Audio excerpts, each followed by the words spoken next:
Greg Smith. He's a Conservative MP for Mid Buckinghamshire, been coming to Tory conference since 1998. Yep. Have you ever known such a poor turnout? I mean, it's like a ghost town.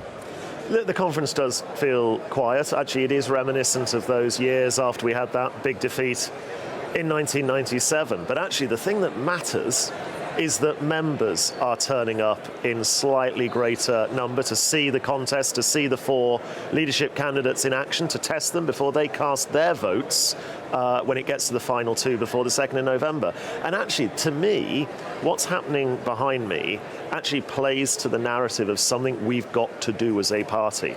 We have got to, of course, re-engage with the British people, of course, put out a platform at the next election that excites them about the Conservatives again, but we've also got to reach out to our members, because our members, I'm sorry to say, have been walked all over a little bit in recent years when it's come to candidate selection, when it's come to leadership elections, when it's come to policy development. And actually, if we can really excite the membership again and involve the membership again, give them a point and a purpose to being a member of a political party, I think that's when we can have a really exciting movement again. And you know, and I've heard MPs saying after the defeat, because of Truss and Sunak, we shouldn't give the Tory party members even a say in who the next leader is. Well, what would be the point of being a member of a party? I mean, what power would they have? That's about the only power they've got. At the moment, pretty much the only power is that, and if you're lucky enough to select your candidate early, and once the election's called, a bit more say over candidate selection. And actually, James Cleverly, who I'm backing, has put out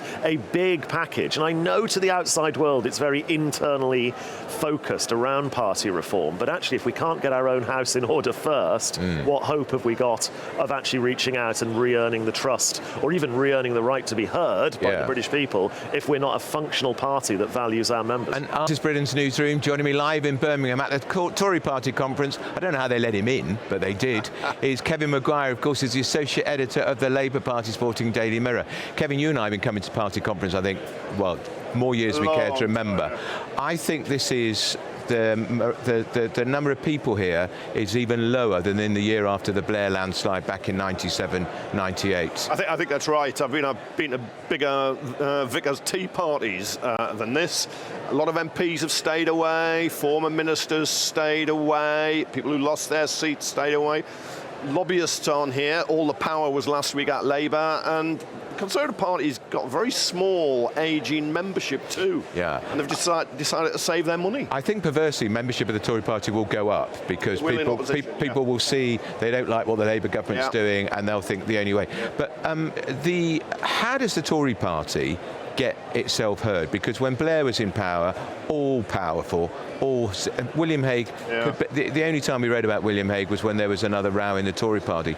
That's going to be the problem, whoever wins here. It is, make yourself relevant. And of course, if you look at the Labour government, it's almost, it's doing its positive things and it's doing its negative things. Whether it's freebies, clothes, winter fuel allowance, Rosie Duffield, former Labour MP, going off with a blistering resignation.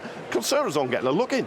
No. Now, and a lot of Conservatives I've talked to say Labour are doing so badly, there's great hope for us. But Lord Ashcroft, who was a treasurer of the Tory party, deputy chairman of the Tory party, he's published some really interesting research in the last 24 hours saying, don't be gulled into thinking it's going to be easy, because the Tory party have got such a lot of work to do to regain the trust of the people, because people have got fed up with them after 14 years, not delivering on immigration, taxing us to billion and making a mess of the NHS. Yeah, look, his money kept the Tory party afloat after that Blair landslide in 1997, and he's transformed himself now into quite a perceptive analyst, a poll father commissioning lots of research, and he's quite right. He is saying, don't think because Labour are messing up now or on the freebies, on the winter fuel allowance, that will let you off the hook. The Conservatives need to take a long, hard look at themselves. Why did they lose the trust and the votes of people after 14 years? They became directionless, they were squabbling, didn't know what they stood for, were attacked on one wing by Labour and the Lib Dems, on the other by Reform UK. And if they just think, well, Labour's messing up, they won't look at themselves. And he says that's a big problem, because the country won't regret booting them out in July. That spirit, that's not going to change. So they've got to think, how do you win back voters? Well, it is an extraordinary thing in the last 24 hours. The resignation letter of Rosie Duffield from the Labour Party was one of the most devastating letters. I've been looking at resignation letters for decades. It was devastating. It attacked Keir Starmer personally on a number of fronts. The boys' club. He has got a women's problem. Remember, he was the one who famously couldn't say whether only a woman has a cervix. Ridiculous. Only a woman can have a cervix. Says the preservation of women-only spaces are important. But I think it was the way she linked the fact that he's taking the winter fuel off the poorest pensioners with his nose so deeply in Lord Ali's trough. Yeah. This is a man, Kevin, he spent £32,000 on clothes from Lord Ali. £32,000 is what a nurse earns in a year. Yeah, Rosie Duffield's been on a journey away for Labour for some time, because on the actual, we'll call it the trans issue, he's moved closer to her, not away. She's also made a big issue of not lifting the two-child benefit cap. Well, that wasn't in Labour's manifesto. I think some of the criticism about taking freebies when you're taking away the winter fuel allowance will chime with some Labour MPs, a lot of Labour voters. But she was falling out with her local party. There were some there, I know, wanted to deselect her, but they were stopped. Are you saying she's a difficult woman, Kevin? No, I'm not saying she's a difficult she can think whichever way she likes, and she's a free thinker. My point, though, and I've argued this for 40 years, if an MP changes parties, I think that MP should fight an automatic by-election. She's sitting as an independent. I mean, she's not defected to any other side. No, but she got elected as a Labour MP. Now, I thought this when Tories were defecting to Labour before the last election. It should be an automatic by-election because she was elected as a Labour MP. If Canterbury want an independent MP and they want Rosie Duffield, they can vote for her. And I think if Rosie Duffield stood against an official Labour candidate, I think she'd win because she'd make it a referendum on the winter fuel allowance. Yeah, but it would be wider than that. The Greens would probably do reasonably well. Right.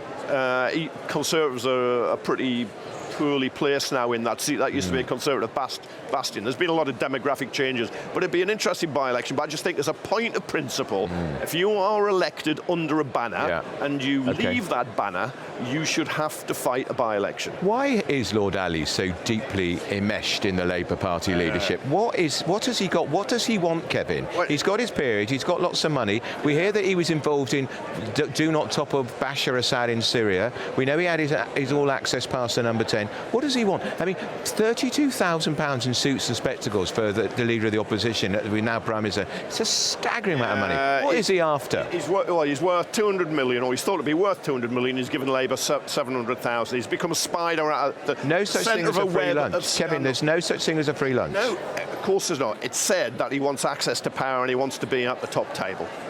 Now, a bit of that will always be ego, and it'll be driven by, aren't I important, aren't I well connected? But you've got to ask what anybody gives, any politician, because let's face it, they are philanthropists. And you know, one thing's absolutely for certain, Kevin Maguire has not spent £32,000 on his outfits, which he comes to party conference in at all. How much does your suit cost in Marks & Spencer? You can get a good one for about 120 quid. £120. Is yours machine washable? No, dry cleaning.